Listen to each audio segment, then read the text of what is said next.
بسم اللہ الرحمن الرحیم۔ سامعین اکرام، آپ سن رہے ہیں اردو کہانی ظالم شوہر، جس کے مصنف ہیں طاہر جاوید مغل، اور یہ اس سلسلے کی قسط نمبر 3 ہے۔ مجھے امید ہے آپ کو میری یہ کاوش پسند آ رہی ہوگی۔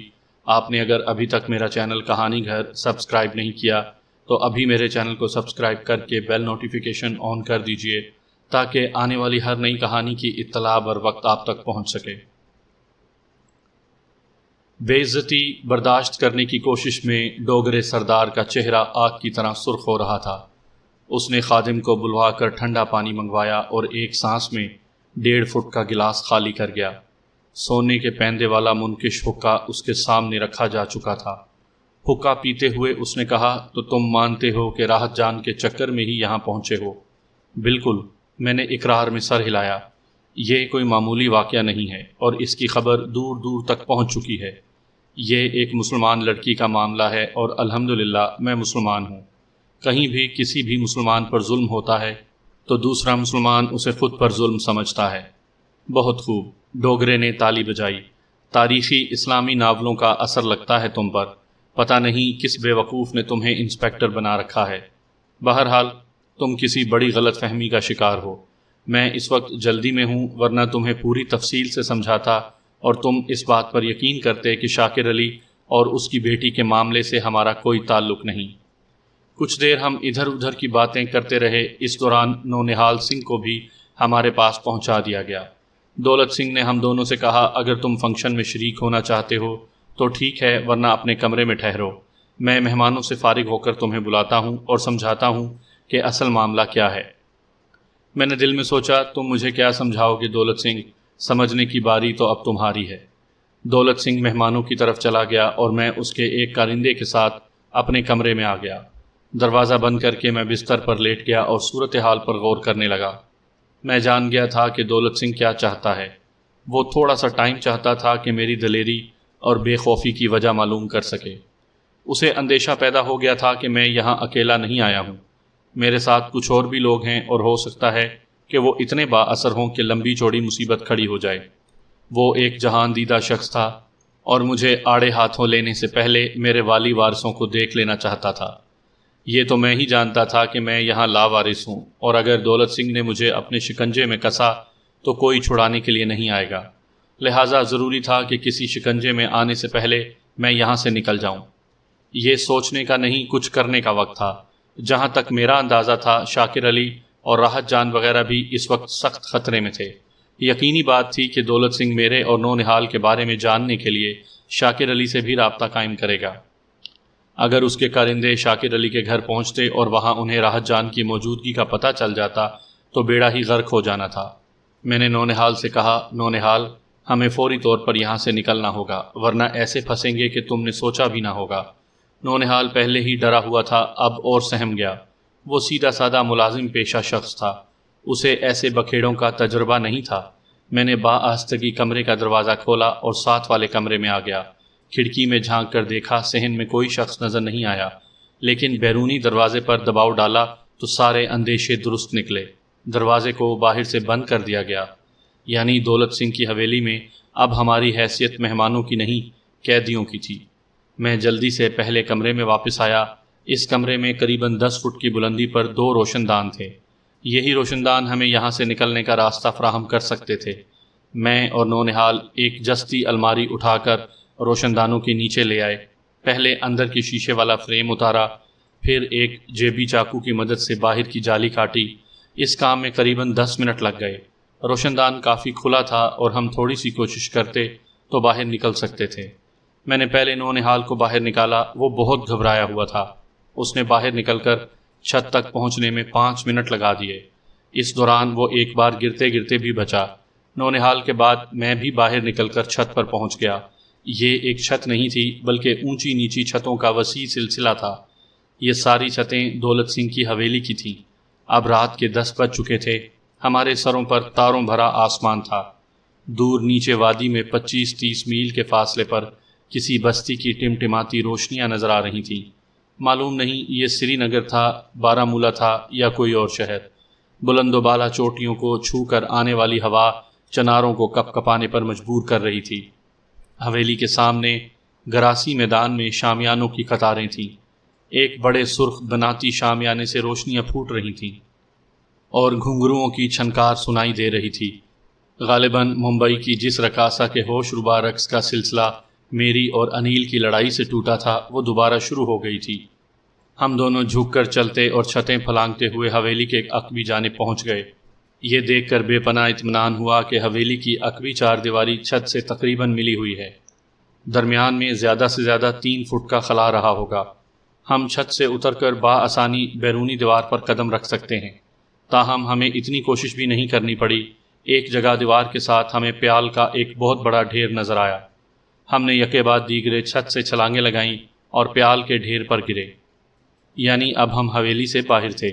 پیال سے اترتے ہی ہم نے کھیتوں کا راستہ اختیار کیا اور حتی الامکان تیزی سے اس پہاڑی بستی کی طرف بڑھے جہاں ایک چھوٹے سے مکان میں سہمی ہوئی راحت جان اپنے سہمے ہوئے والدین کے ساتھ موجود تھی۔ دروازے پر دستک دی تو اندر موت جیسی خاموشی طاری تھی۔ تیسری چوتھی دستک پر زرد روشنی خستہ دروازے کی دراڑوں میں کانپی اور بوڑھے شاکر علی نے پٹ کھول کر باہر جھانکا۔ ہم اسے دھکیل کر اندر پہنچے۔ اندر راحت کی بیمار ماں زور زور سے کھانس رہی تھی، لگتا تھا اس پر کھانسی کا شدید دورہ پڑا ہوا ہے۔ ہم شاکر علی کے ساتھ اندر پہنچے۔ راحت اور اس کی بھابھی بیمار عورت کی چارپائی سے لگی بیٹھی تھی۔ 7-8 سالہ بچہ عورت پر جھکا ہوا ماں ماں پکار رہا تھا۔ آثار سے لگتا تھا کہ عورت کے سانس پورے ہو چکے ہیں اور وہ اب کچھ دم کی مہمان ہے۔ اس کے گلے اور بازوؤں میں بے شمار تعویذ بندھے ہوئے تھے۔ میں نے نونہال کو مترجم بنا کر شاکر علی سے پوچھا کہ وہ بیوی کو ڈاکٹر کے پاس بھی لے کر گیا ہے یا نہیں۔ شاکر علی کی آنکھوں میں آنسو آ گئے۔ اس نے کہا، لے کر گیا تھا جی، اس نے بڑی مہنگی دوائی لکھ کر دی ہے۔ میری 4 دن کی مزدوری میں صرف 4 خوراکیں آئی تھیں، 2 خوراکیں تو ویسے ہی پلا دی تھیں، باقی 2 خوراکوں میں کل سے پانی ملا ملا کر پلا رہے ہیں۔ اس نے مجھے دوا والی بوتل دکھائی، دل پر گھونسا سا لگا۔ بوتل میں برائے نام دوا تھی، باقی پانی ہی پانی تھا۔ یہ دوا نہیں، فریب تھا جو یہ مفلس لوگ اپنے ساتھ ساتھ مریضہ کو بھی دے رہے تھے۔ یہ محلول مریض کے لیے نہیں تھا، صرف دل کی تسلی کے لیے تھا، اور دل کو تسلیاں تشفیاں دینا بھی یہ بے آسرا لوگ خوب جانتے تھے۔ میرے پاس 50-60 روپے تھے۔ میں نے کچھ روپے شاکر علی کو دیے اور اسے کہا کہ وہ کسی پڑوسی کو بھیج کر شہر سے دوا منگوا لے۔ وہ روپے پکڑ کر رونے لگا۔ پوچھنے پر بولا، جناب میں ان روپوں کو کیسے خرچ کر سکتا ہوں؟ نہ میرے گھر میں کچھ بیچنے کو ہے، نہ پرسوں سے میں نے مزدوری کی ہے۔ سب کو پتہ چل جائے گا کہ یہ روپے میرے نہیں، ہم پر فوراً چوری کا الزام لگ جائے گا۔ مجھے شاکر علی کی سادگی پر حیرت ہو رہی تھی۔ لاچاری نے جیسے اس کی سمجھ بوجھ بھی چھین لی تھی۔ میں نے اسے کہا، بھلے مانس، تو یہ روپے سب کو دکھا کر تو نہیں لے جائے گا، جیب میں ڈال کر لے جائے گا اور دوا لے آئے گا۔ پھر کسی کو کیا معلوم کہ جو دوا تو لے کر آیا ہے وہ کتنے روپے کی ہے؟ وہ کہنے لگا، اڑوس پڑوس والوں کو سب معلوم ہے۔ میں نے کہا، تو کہہ سکتا ہے کہ کسی راہ چلتے نے میری مدد کی ہے۔ بڑی مشکل سے میں نے اسے روپے رکھنے پر آمادہ کیا۔ وقت تیزی سے گزر رہا تھا، دل کو ہر لحاظہ دھڑکا لگا ہوا تھا کہ ابھی دولت سنگھ کا کوئی کارندہ یہاں پہنچ جائے گا۔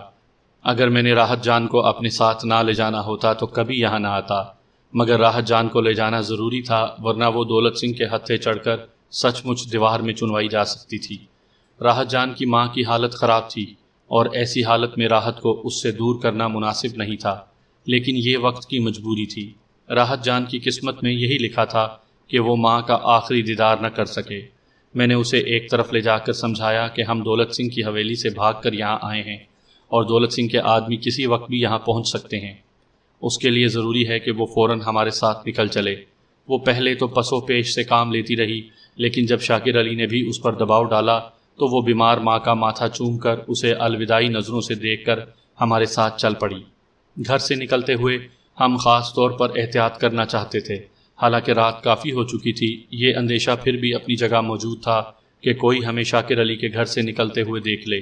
یہ حادثہ ہو جاتا تو دولت سنگھ شاکر علی اور اس کے گھرانے کو جیتے جی مار دیتا۔ شاکر علی کے گھر سے نکل کر ہم دیواروں کے سائے سائے بستی کے چوپال کی طرف بڑھنے لگے۔ چاند اب چوٹیوں کے عقب سے نکل آیا تھا۔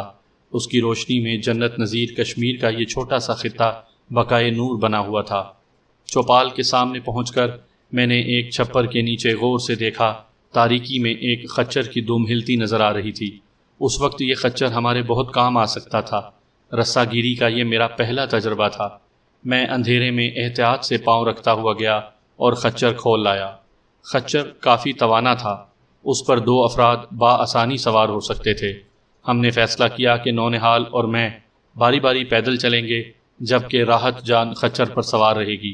یہاں سے نکلنے کے لیے ہم سڑک کا راستہ اختیار کرنا نہیں چاہتے تھے، لہٰذا کچھ آگے جا کر ہم نے پختہ راستہ چھوڑ دیا اور خچر کو اونچی نیچی گھاٹیوں میں موڑ دیا۔ نونہال کے پیچھے راحت بیٹھی ہوئی تھی اور میں جانور کو ہانکتا جا رہا تھا۔ عجیب سی سچویشن تھی۔ ابھی ہم پہاڑی بستی سے بمشکل چند فرلانگ آگے گئے ہوں گے کہ درختوں کے درمیان ایک گھڑ سوار سایہ نظر آیا۔ اس نے پکار کر پوچھا، کون ہے؟ اندھیرے میں اس کی آواز دور دور تک گونج گئی۔ پہلا خیال میرے ذہن میں یہی آیا کہ یہ کوئی چوکی دار یا فارسٹ گارڈ ہے۔ اس وقت ہماری مٹ بھیڑ کسی سے بھی ہونا مناسب نہیں تھا۔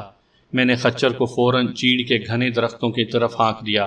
گرجدار آواز نے ایک بار پھر ہمیں روکنے کا حکم دیا اور اس کے ساتھ ہی ایک فائر کی گونج سے رات کا سناٹا لرز گیا۔ فائر ہوتے ہی میں سمجھ گیا کہ یہ کوئی چوکی دار یا فارسٹ گارڈ نہیں ہے۔ ان میں سے کسی کی ہمت نہیں تھی کہ یوں گولی چلاتا۔ یہ کوئی دوسری ٹائپ کا شخص تھا۔ ممکن تھا اس کے ساتھی بھی ہوں۔ میں نے نونہال اور راحت کو خچر سے اترنے کی ہدایت کی اور انہیں لے کر تیزی سے مکئی کے ایک اونچے کھیت کی طرف بڑھنے لگا۔ یہ کھیت ڈھلوان پر تھا اور ہم وہاں پہنچ کر کچھ دیر کے لیے محفوظ ہو سکتے تھے، مگر گھڑ سوار ان نشیب و فراز کا ہم سے زیادہ شناسا نکلا۔ ایک چھوٹا سا چکر کاٹ کر وہ اچانک ہماری بائیں جانب سے نمودار ہوا اور للکار کر بولا، رک جاؤ۔ بولنے والے کا لہجہ میواتی تھا۔ میں نے غور سے دیکھا تو پہچان لیا، یہ وہی گتکا ماسٹر بکرم تھا جس سے 2-2.5 گھنٹے پہلے دولت سنگھ کے در دولت پر ملاقات ہوئی تھی۔ تب بکرم بڑا برہم نظر آ رہا تھا کیونکہ اس کے شاگرد کی تازہ پٹائی ہوئی تھی۔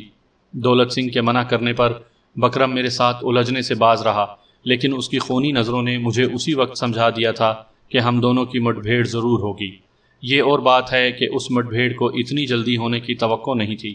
معلوم نہیں یہ بدبخت اتنی رات گئے کہاں سے لوٹا تھا۔ اس نے ایک گرم چادر کی بکل مار رکھی تھی، سر پر کشمیری ٹوپی تھی جس کا چمکدار ڈوریا چاندی میں چمک رہا تھا۔ اس کے ہاتھ میں جرمن ساختہ رائفل تھی۔ ہمیں پہچاننے کے بعد وہ اپنے مخصوص لہجے میں بولا، اگر میں غلطی نہیں کر رہا خیر سے تو یہ لڑکی شاکر علی کی بیٹی ہے۔ خیر سے اس گتکا ماسٹر کا تقیہ کلام تھا۔ میں اپنی جگہ سن ہو کر رہ گیا۔ ہماری چوری پکڑی گئی تھی۔ بکرم بڑے پھرتیلے پن سے نیچے اتر آیا۔ اس کی رائفل کا رخ غیر ارادی طور پر ہماری طرف ہو چکا تھا۔ میرے بالکل قریب آ کر اس نے اپنی چھوٹی چھوٹی غسیلی آنکھیں میرے چہرے پر گاڑیں اور کاٹدار لہجے میں بولا، جہاں تک مجھے یاد پڑتا ہے خیر سے، سردار صاحب نے تم دونوں کو کمرے میں بند کیا تھا۔ خیر سے تم یہاں پھر رہے ہو تو اس کا ایک ہی مطلب ہے، تم بھاگ کر آئے ہو۔ میں نے کہا، اگر ہم بھاگ کر آئے ہیں تو پھر تو واپس چلو خیر سے، اس نے جواب دیا۔ باتوں کے دوران میں اس کے بالکل قریب پہنچ چکا تھا۔ اچانک میری دائیں ٹانگ نے حرکت کی اور ایک بھرپور ٹھوکر اس کی پسلیوں میں پڑی۔ وہ ڈھلوان پر کھڑا تھا، لڑک کر پشت کے بل گرا۔ اس کی رائفل نے ایک دھماکے سے شعلہ اگلا اور گولی سیدھی آسمان کی طرف پرواز کر گئی۔ ایک راؤنڈ وہ پہلے ہی فائر کر چکا تھا، لہٰذا میں بے فکر ہو کر اس پر جا پڑا۔ جوں ہی میں اس کے اوپر آیا، اس نے بے انتہا پھرتی سے رائفل کے کسی حصے سے میرے سر پر ضرب لگائی۔ یہ ضرب اتنی شدید اور بروقت تھی کہ میری آنکھوں میں تارے ناچ گئے۔ اس کے ساتھ ہی مجھے اپنے چہرے پر نمی کا احساس ہوا۔ جیسا کہ بعد میں پتہ چلا، سر پر زخم آیا تھا اور خون چہرے پر پھیل رہا تھا۔ سر پر کاری ضرب لگاتے ہی اس ٹھگنے دیو نے مجھے ٹانگوں کے زور سے پیچھے اچھال دیا۔ گولی چلتے ہی میرے کانوں میں راحت جان کی چیخ گونجی تھی۔ اب جو میں نے دیکھا تو وہ اور نونہال کہیں نظر نہیں آئے۔ وہ کہاں گئے؟ یہ سوال پوری شدت سے میرے ذہن میں گونجنے لگا، لیکن اس سوال کا جواب ڈھونڈنے کی مجھے فرصت نہیں تھی۔ بکرم میرے سامنے کھڑا تھا اور اس نے خالی رائفل کسی ماہر لاٹھی باز کی طرح دونوں ہاتھوں میں تھام رکھی تھی۔ میں نے اپنا وزن دونوں پاؤں پر برابر تقسیم کیا اور اندازہ لگانے کی کوشش کرنے لگا کہ بکرم کا وار کہاں اور کب آئے گا۔ وہ کوئی معمولی مد مقابل نہیں تھا۔ پوری ریاست میں اس کے مقابلے کے گتکے باز 10-15 ہی ہوں گے، اور اس وقت وہ طیش میں بھی تھا۔ یکا یک مجھے اندازہ ہوا کہ سر سے بہنے والا خون میری آنکھوں میں بھر رہا ہے اور بکرم کی شبیہ میری آنکھوں میں دھندلا رہی ہے۔ میں نے الٹے ہاتھ سے اپنی آنکھیں صاف کیں اور اسی وقت رائفل مجھے اپنے سر کی جانب لپکتی دکھائی دی۔ میں تیزی سے نیچے جھکا، رائفل کا کندھا میرے بالوں کو چھوتا گزر گیا۔ اس کے بعد تو جیسے بھونچال آ گیا۔ بکرم رائفل کو گھماتا ہوا عجیب انداز سے مجھ پر تابڑ توڑ حملے کرنے لگا۔ اس کا دوسرا وار میرے کندھے پر پڑا، جبکہ تیسرے نے میرے بائیں ہاتھ کی 2 انگلیاں توڑ ڈالیں۔ چند لمحوں کے لیے تو مجھے یوں محسوس ہوا کہ یہ خوفناک گٹکا ماسٹر اسی جگہ میرا خاتمہ کر دے گا۔ وہ مجھ پر حملہ کرنے کے ساتھ ساتھ غلیظ گالیاں بھی بک رہا تھا۔ وار بچانے کی کوشش میں پیچھے ہٹتے ہٹتے میرا پاؤں رپٹا اور میں پشت کے بل بکرم کے گھوڑے کے پاس جا گرا۔ میرا یہ گرنا میری زندگی کی ضمانت بن گیا، ورنہ بکرم نے جو وار میرے سر پر کیا تھا وہ جان لیوا ثابت ہو سکتا تھا۔ میرے سر کے بجائے بندوق کا وزنی کندھا گھوڑے کی کن پٹی پر پڑا اور وہ بلبلاتا ہوا نشیب میں بھاگ گیا۔ بکرم کا دھیان ایک لمحے کے لیے گھوڑے کی طرف گیا اور میں نے اس لمحے سے فائدہ اٹھا کر لیٹے لیٹے ایک نوکدار پتھر بکرم کے دے مارا۔ یہ پتھر دھپ کی آواز سے بکرم کے پیٹ میں لگا اور وہ کراہ کر دوہرا ہو گیا۔ اس سے پہلے کہ وہ پھر سیدھا ہو کر بندوق اٹھاتا، میں اٹھا اور جھکے جھکے ایک شدید ٹکر اس کے سینے میں ماری اور اسے اپنے ساتھ لیتا ہوا 10-15 گز نشیب میں لڑک گیا۔ یہ جان کر مجھے از حد اطمینان ہوا کہ رائفل بکرم کے ہاتھ سے چھوٹ چکی ہے۔ میں نے اس کے بال مٹھی میں جکڑ کر اس کا سر 3 بار پتھریلی زمین سے ٹکرایا، اور جب اس نے زور مار کر اٹھنے کی کوشش کی تو ایسی ٹانگ اس کی کمر میں رسید کی کہ وہ ہوا میں تقریباً اڑتا ہوا کئی فٹ نیچے ایک جھاڑی میں جا پھنسا۔ خون بری طرح میری آنکھوں میں بھرا ہوا تھا۔ کچھ نظر نہیں آ رہا تھا کہ میں کہاں ہوں اور میرا مد مقابل کہاں ہے۔ قمیض سے میں نے آنکھوں کا خون صاف کرنے کی کوشش کی اور بلند آواز میں نونہال کو پکارنا شروع کیا۔ جواب میں نونہال کی آواز کچھ دور چیڑ کے درختوں سے آئی۔ میں آنکھیں پھاڑ پھاڑ کر دیکھتا ہوا درختوں کی طرف بڑھا تو سامنے ہی نونہال نظر آ گیا۔ وہ راحت کو کھینچتا ہوا میری طرف لا رہا تھا۔ میرے پاس پہنچ کر اس نے زور سے راحت کو جھنجھوڑا اور ڈانٹ کر چپ رہنے کی ہدایت کی۔ اس ہدایت کا اس پر کوئی اثر نہیں ہوا۔ وہ مسلسل بول رہی تھی اور ہاتھ جوڑ جوڑ کر نونہال سے کچھ کہہ رہی تھی۔ نونہال نے جب میرے چہرے پر پھیلا ہوا خون دیکھا تو حیران رہ گیا۔ گولی تو نہیں لگی؟ اس نے ہراساں ہو کر پوچھا۔ نہیں، میں نے جواب دیا۔ وہ گٹکا ماسٹر؟ نونہال نے پوچھا۔ نیچے پڑا ہے جھاڑیوں میں۔ ہم تینوں احتیاط سے پاؤں رکھتے نیچے پہنچے۔ میری توقع کے عین مطابق بکرم ایک کوہستانی جھاڑی میں الجھا ہوا بے حرکت پڑا تھا۔ وہ کافی بلندی سے گرا تھا، کچھ کہا نہیں جا سکتا تھا کہ زندہ ہے یا مر گیا۔ کافی دشوار گزار جگہ تھی۔ میں آہستہ آہستہ جھاڑیوں میں راستہ بناتا بکرم تک پہنچ گیا۔ اس کی نبض ٹٹولی اور اسے کندھے پر ڈال کر نشیب سے باہر لے آیا۔ وہ زندہ تھا۔ چاندنی میں ایک ہموار پتھر پر لٹا کر غور سے اس کے ہاتھ پاؤں دیکھے۔ اس کی ناک کی ہڈی ٹوٹ گئی تھی۔ سر کے پچھلے حصے میں بڑا سا گومڑ تھا۔ اس کے علاوہ پورے جسم پر خراشیں اور چوٹیں تھیں۔ بکرم ہمارے بارے میں سب کچھ جان چکا تھا۔ اس نے راحت کو پہچان لیا تھا اور اب اگر وہ یہاں رہ جاتا تو شاکر علی اور اس کے گھرانے کی خیر نہیں تھی۔ اب ہمارے پاس ایک ہی حل تھا، بکرم کو باندھ کر اپنے ساتھ ہی لے جائیں۔ نونہال نے اپنی پگڑی کھولی اور ہم نے بکرم کے ہوش میں آ جانے سے پہلے اس کی مشقیں اچھی طرح کس دیں۔ اس کام سے فارغ ہو کر نونہال نے اپنا خچر اور میں نے بکرم کا گھوڑا ڈھونڈا اور دونوں کو ایک پتھر کے ساتھ باندھ دیا۔ راحت جان میری ڈانٹ کھانے کے بعد برقعے میں لپٹی لپٹائی خاموش بیٹھی تھی۔ میں نے نونہال سے پوچھا کہ وہ کہاں بھاگ گئی تھی۔ نونہال نے میرے سر کے زخم پر پٹی باندھتے ہوئے بتایا کہ جب بکرم نے گولی چلائی تو وہ زور سے چیخی اور درختوں کی طرف دوڑ پڑی۔ قریباً 2 فرلانگ آگے جا کر نونہال نے اسے پکڑا اور کھینچتا گھسیٹتا ہوا واپس لایا۔ راستے میں وہ بری طرح روتی رہی اور خود کو چھڑاتی رہی۔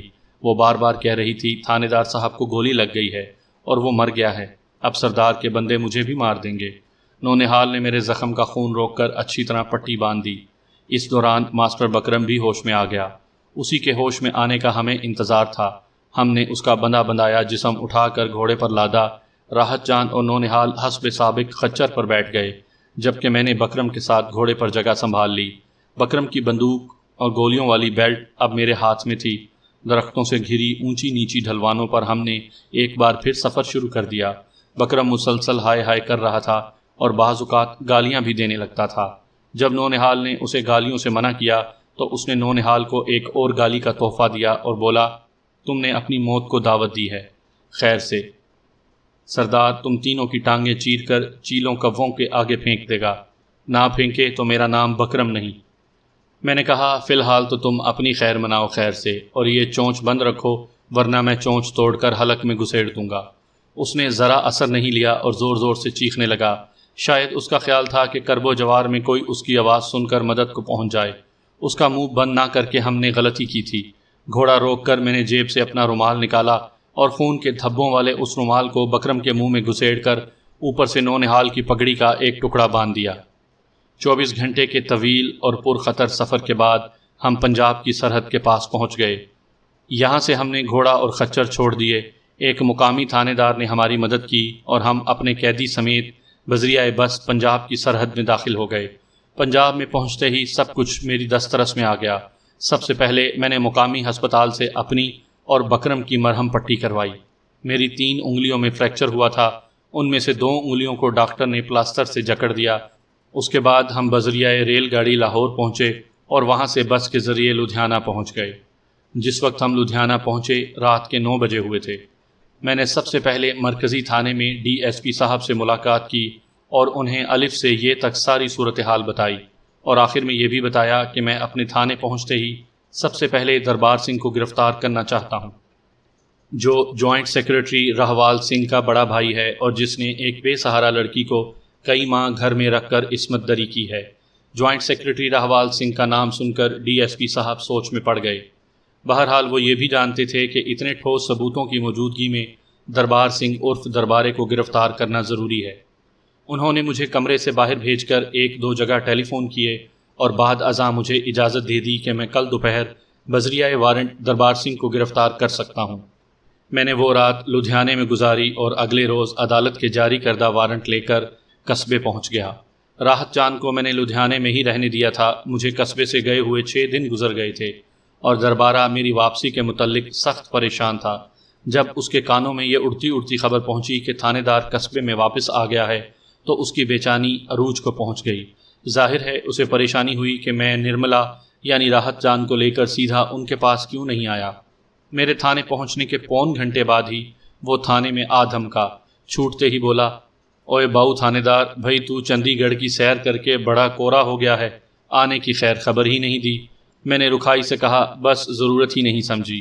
وہ حیرت سے میری طرف دیکھنے لگا، پھر اس کی نگاہ میرے سر کے زخم کی طرف گئی اور حیرت سے بولا، شاوا بھی شاوا، یہ پھٹ بھی لگوا آئے ہو، اور وہ چندی گڑھ کہاں ہے؟ چندی گڑھ سے اس کی مراد راحت ہی تھی۔ میں نے کہا، وہ لدھیانے میں ہے۔ میرا لہجہ اسے شک میں ڈال رہا تھا۔ کہنے لگا، یار باؤ، خیر خیریت تو ہے نا؟ اتنے میں میرے اشارے پر ایک حوالدار زخمی بکرم کو اس کے سامنے لے آیا۔ بکرم کو دیکھ کر دربارے کے چہرے نے کئی رنگ بدلے۔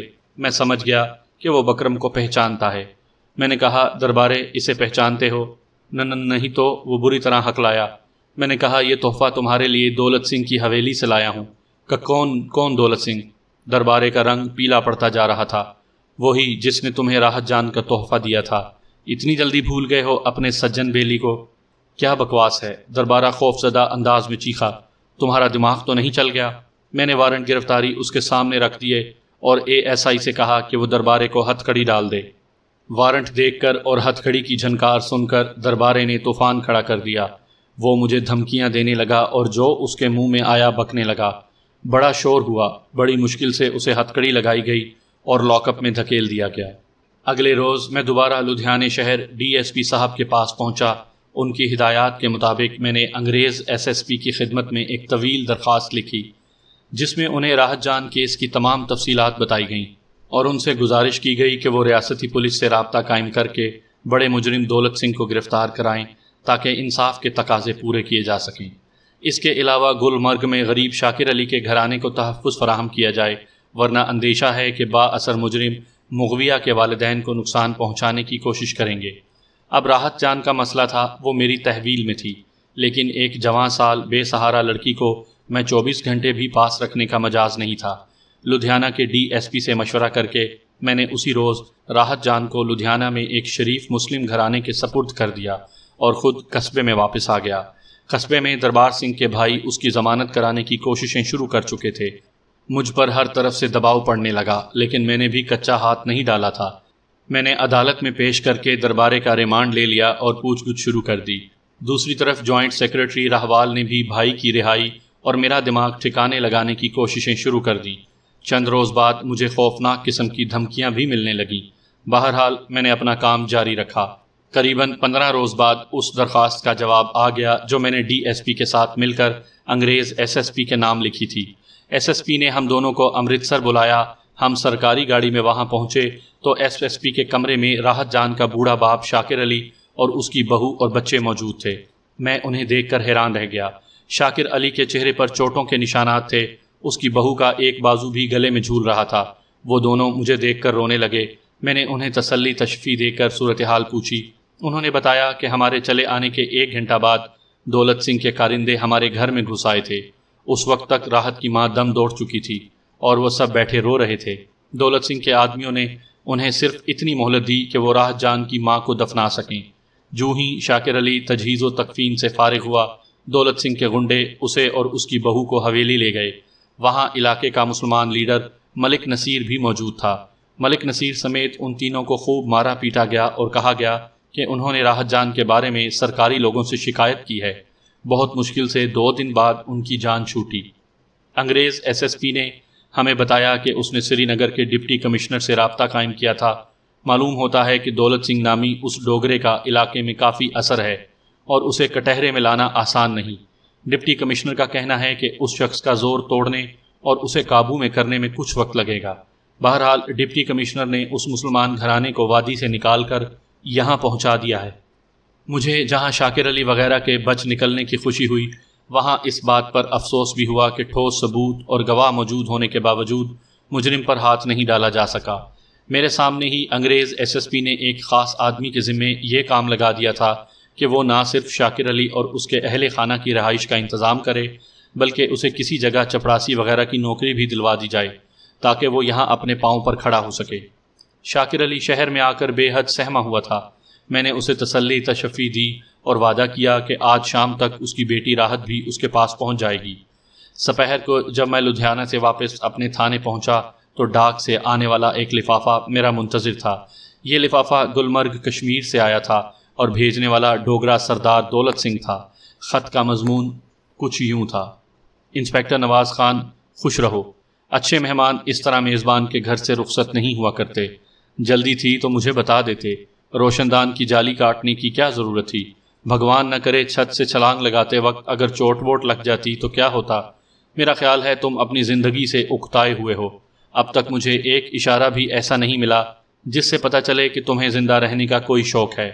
جو رہی صحیح کسر تھی وہ تم نے میرے دوست دربار سنگھ کو گرفتار کر کے اور سری نگر کے ڈپٹی کمشنر کو میرے پیچھے لگا کر پوری کر دی ہے۔ اب اگر اپنے باپ کے ہو تو میدان سے بھاگنا نہیں۔ یہ میرا وعدہ ہے کہ تمہیں اپنے ہاتھوں سے قتل کروں گا۔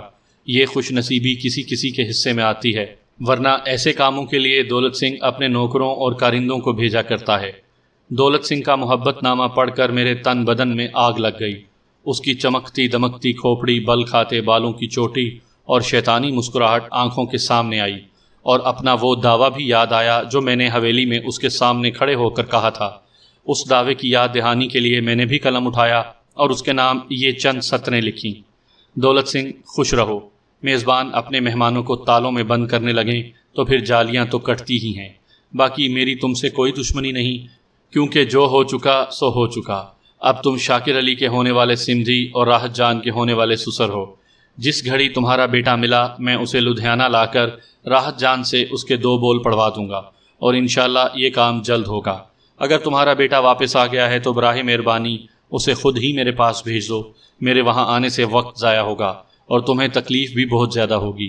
امید ہے تم میری باتوں پر ٹھنڈے دل سے غور کرو گے اور خواہ مخواہ کی ہٹ درمی چھوڑ دو گے۔ خیر اندیش، نواز خان۔ پتہ نہیں کیا بات تھی، مجھے اس ڈوگرے سے چڑ سی ہو گئی تھی اور اس سے پھڈا ڈالنے میں مزہ آ رہا تھا۔ یہ خط دولت سنگھ کے پتے پر پوسٹ کرنے کے بعد میں نے اپنے مخبر خاص بلال شاہ کو بلایا۔ وہ کافی دنوں سے بیکار تھا۔ میں نے اسے دولت سنگھ کے گمشدہ بیٹے مریک سنگھ کے متعلق سب کچھ بتایا اور اسے کہا کہ وہ فوراً سری نگر چلا جائے اور مریک کے کالج اور ہاسٹل سے پتہ چلائے کہ لڑکا کہاں ہے۔ میں نے بلال شاہ کو مریک سنگھ کی ایک تصویر بھی دکھائی۔ یہ تصویر حویلی میں قیام کے دوران میرے ہاتھ لگی تھی۔ بلال شاہ کی مدد کے لیے میں نے ایک ہیڈ کانسٹیبل کو بھی سادہ لباس میں ساتھ بھیجنے کا فیصلہ کیا۔ مجھ سے مکمل ہدایات لے کر یہ دونوں افراد اگلے روز سری نگر روانہ ہو گئے۔ جیسا کہ حالات سے ظاہر تھا، مریک سنگھ راحت سے شادی کرنا چاہتا تھا اور ہر قیمت پر کرنا چاہتا تھا۔ راحت کو کھو کر اس نے بڑے عذاب کے دن گزارے تھے۔ اب وہ گم تھا تو یہ اندازہ لگانا مشکل نہیں تھا کہ اس گمشدگی کے پیچھے بھی راحت کی جدائی کا ہاتھ ہے۔ بلال شاہ کو بھیجنے کے بعد میں شدت سے اس کی رپورٹ کا انتظار کرنے لگا۔ یہ رپورٹ مجھے 5ویں چھٹے روز ملی۔ تفصیل بتانے کے لیے بلال شاہ خود ہی سری نگر سے چلا آیا تھا۔ حسب معمول نخرے دکھانے، ہائے ہائے کرنے اور لسی کے 3-4 گلاس پینے کے بعد اس کی طبیعت ذرا بحال ہوئی اور اس نے مجھے سری نگر کی کارکردگی سنانی شروع کی۔ اس نے بتایا کہ سری نگر کالج میں تو بڑا ہنگامہ مچا ہوا ہے۔ ہاسٹل کا وہ کمرہ سیل کر دیا گیا ہے جہاں سے 4 ہفتے پہلے مریک سنگھ غائب ہوا تھا۔ کچھ جاہل لوگ اس معاملے کو پر اسرار رنگ دے رہے ہیں۔ ان کا خیال ہے کہ مریک سنگھ کو ہوائی چیزیں اٹھا کر لے گئی ہیں۔ وہ بتاتے ہیں کہ مریک سنگھ قبرستانوں میں پھرتا تھا اور سفلی علم والوں کے پاس بیٹھتا تھا۔ غائب ہونے سے چند روز پہلے اس کے دوست اسے بے ہوشی کے عالم میں ایک شمشان گھاٹ سے اٹھا کر لائے تھے۔